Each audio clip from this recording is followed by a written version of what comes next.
Pour cet ultime conseil d'administration de l'exercice 2023, l'ordre du jour a été l'occasion de procéder à l'examen de plusieurs points relatifs au fonctionnement de l'ANBG. Ce conseil d'administration a travaillé sur un ordre du jour en 13 points, dont les points les plus importants ont concerné l'examen du bilan financier de l'exercice 2023, diverses stratégies visant à rationaliser le fonctionnement et les dépenses de l'Agence nationale des bourses du Gabon.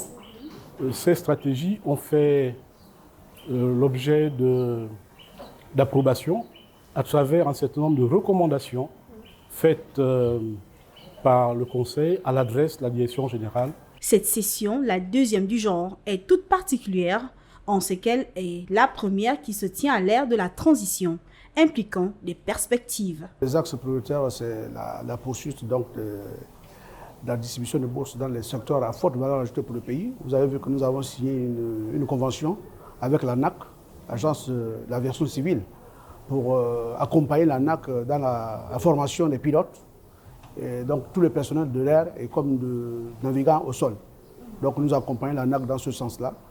C'est un travail qui avait déjà commencé auparavant avec la Société équatoriale des mines du Gabon, avec la formation de 35 Gabonais dans le secteur des mines en Côte d'Ivoire.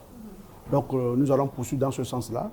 Il s'agit de ne plus donner les bourses en désordre. Il s'agit de donner les bourses maintenant dans les secteurs à forte valeur employabilité pour le Gabon. Et nous allons continuer dans cette politique-là. Conscient de sa responsabilité dans le management de la politique des bourses, ces travaux se sont achevés sur une note positive. L'ANBG débutera donc ses actions par le paiement des bourses scolaires sur toute l'étendue du territoire national gabonais.